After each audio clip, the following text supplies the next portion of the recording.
What I want to do in this video is to provide two examples of trickier epsilon delta proofs for limits.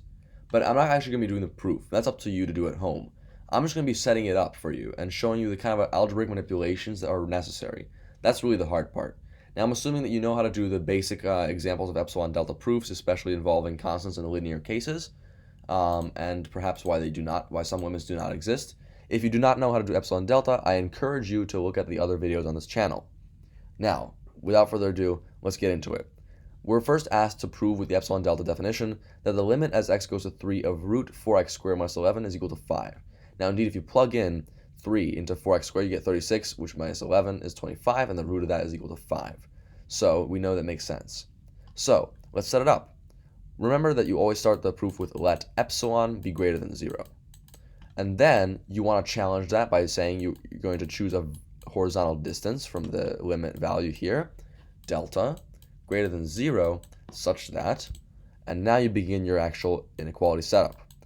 That x is within delta of 3 implies that the square root of 4x squared minus 11 is within epsilon of 5.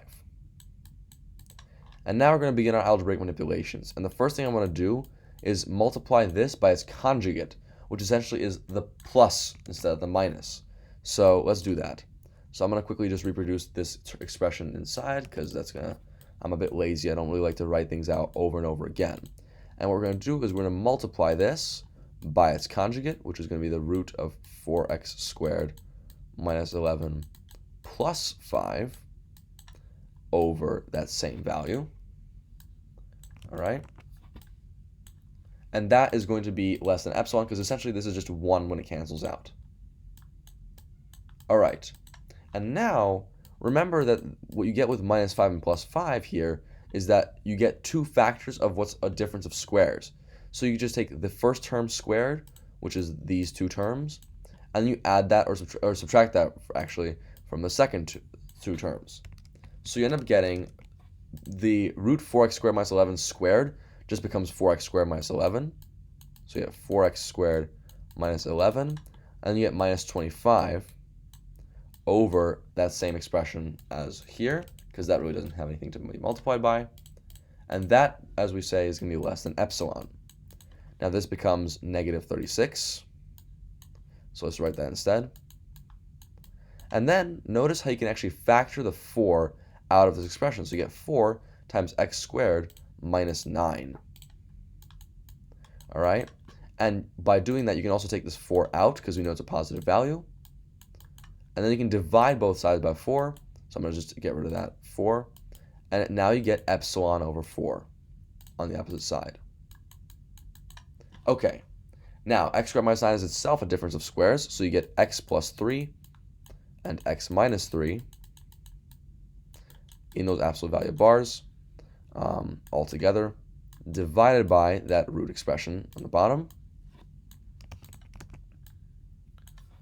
And then that's going to be, again, less than epsilon over 4. Now, we're going to use some absolute value rules to separate these absolute value bars. So we get x plus 3 on its own times in other bars x minus 3 divided by, and now I don't need to write root 4x squared minus 11 plus 5 in absolute value because the square root, first of all, is positive, and then you're just adding 5, which is going to make it, if anything, more positive. So you can just take that out of the absolute value bars, and that's less than epsilon over 4. Now, this is the situation where we have our x minus 3 delta expression. We sort of found a way to sneak that into the actual inequality with epsilon. So now you have to choose a value of delta to bound this. Now looking at this function, delta less than or equal to 1 seems like a pretty good choice. So let delta be less than or equal to 1. Now with that constraint, since x minus 3 is less than delta in absolute value, we have negative 1 is less than x minus 3 is less than 1. Which means that adding 6 to all sides to make x plus 3 in the middle, 5 is less than x plus 3, which is less than 7. Which means that the absolute value of x plus 3 will be less than 7. Now, here's the trick. We have absolute value of x plus 3 over root of 4x squared minus 11 plus 5. Now notice that this is a positive value in the bottom. And because it's a positive value, then dividing this by this will make that expression less than just x plus 3 on its own, because this will always be greater than 1. Which means that since this in absolute value is less than 7, this entire expression here is less than 7. We don't have to create another inequality set to go for this expression here. So therefore, we get x plus 3 times x minus 3 over our square root expression, which I'm just going to copy and paste again. That is going to be less than, and what's it going to be less than? Well, the x minus 3 corresponds to delta, and the rest corresponds to 7. So it's less than 7 delta, which means that that's equal to our epsilon expression. So we can choose delta, so we're going to write choose delta to be the minimum value, remember, because we set delta less than 1, which means 1 is a valid option, and then epsilon over 28 by simply dividing the 7 from this delta less than 7 to the epsilon fourths. Now, that means that when you do your proof, you can say let delta equal a minimum of 1 and epsilon over 28. Now, when epsilon is greater than or equal to 28, you choose delta as 1. If it's less than, you choose epsilon over 28. And since these steps go both ways, each of these steps goes both directions, you end up getting the idea of the proof going backwards, and it's the same way to prove it backwards as you did working with it forwards. Okay, so that's good. Now, here's another example. The limit as x goes to 3 of 1 over 1 plus x squared is equal to 1/10. Plug it in, you get 9, and so that obviously means 1 over 1 plus 9 is 1 over 10. So, same setup. Let epsilon be greater than 0. Now you choose a delta greater than 0 such that, and again, that means that x is within delta of 3, and that implies that 1 over 1 plus x squared minus 1/10 is within epsilon. Okay, in this situation, we want to basically make sure we can find that kind of common denominator.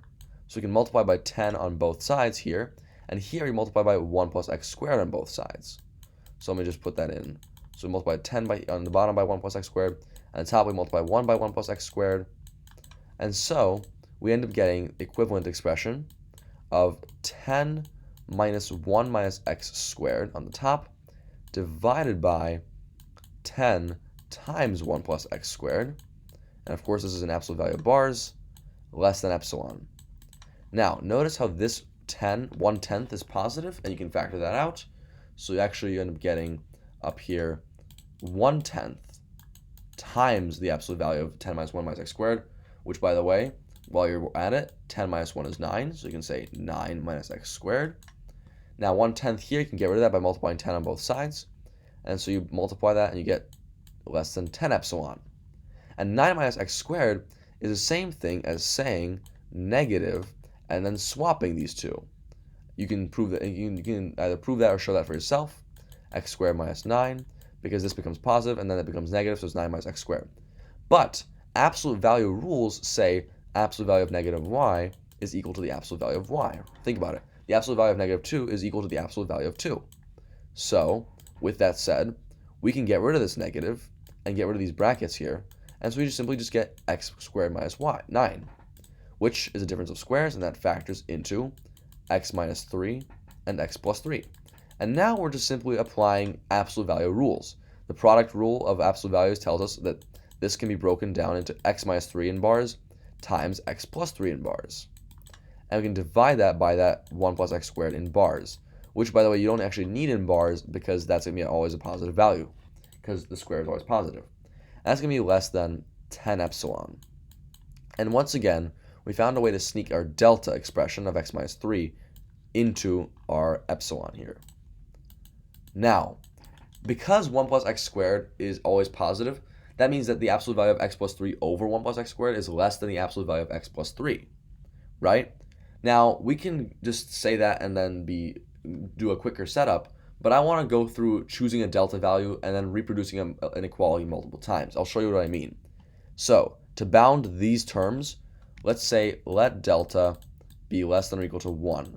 And that works because 1 over 1 plus x squared, which is our original function, is never undefined. So delta less than or equal to 1 is a good value to use, which with our original condition of x minus 3 being within delta, or x being within delta of 3, that means that negative 1 is less than x minus 3 is less than 1. Okay? Which means that adding 3 to all sides, 2 is less than x is less than 4.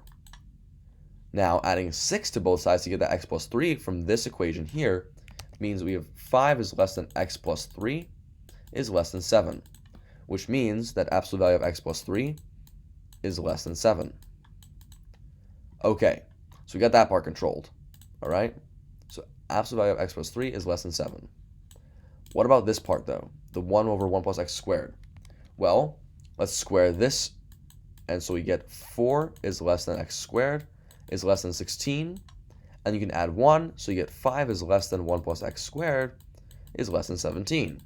And now you can take the inverse of that, which means you switch the signs, which means that 1/17 is less than 1 over 1 plus x squared, which itself is less than 1/5. Now 1/17 is less than 1/5, so of course that means the absolute value is less than 1/5, but because this is always positive, we can just say that this corresponds to this. And now we have these three situations. So in terms of delta, x plus 3 times x minus 3, and then over 1 plus x squared will be less than, well, let's see. This x plus 3 is less than 7, means that we have a 7 here. Multiply that by delta, because delta is governed by x minus 3. And the 1 over 1 plus x squared term here is governed by 1/5, so we can multiply by 1/5. So we end up getting that that's equal to 7/5 delta, okay, which can be equal to our 10 epsilon, which means we can choose delta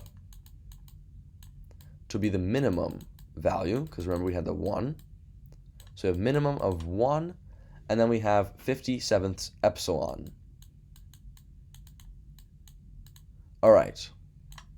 Now, what does this mean? That means that when you do your proof, when saying assume delta is equal to the minimum of 1 and 57th epsilon, when epsilon is greater than or equal to 7/50ths, you choose 1 for delta. When it's less than 7/50ths, you choose epsilon. Simple as that. And those two cases, again, since all of these steps that we've done to turn this expression like this and 10 epsilon can be worked their way backwards to back to the delta, you basically get the original equation and you've proven it. All right, there's a special example that I'm going to be saving for another video, but I hope this gave you a general idea of how to solve trickier examples. Again, I think that the best way to master epsilon delta and understand it well is practice. Practice, practice, practice. Keep practicing epsilon delta. Keep finding different functions and just keep doing proofs of epsilon delta. The more experience you have with epsilon delta proofs, the less ambiguous they'll appear, and the more used to you'll be to doing algebraic manipulations, such as multiplying by conjugates, finding the least common denominator, and also just setting delta as a bound and checking when that's acceptable to do. In this case, it is acceptable for delta to be less than or equal to 1. And of course, check out, that was a spoiler for the next video, but check out the other videos on epsilon delta. Bye for now.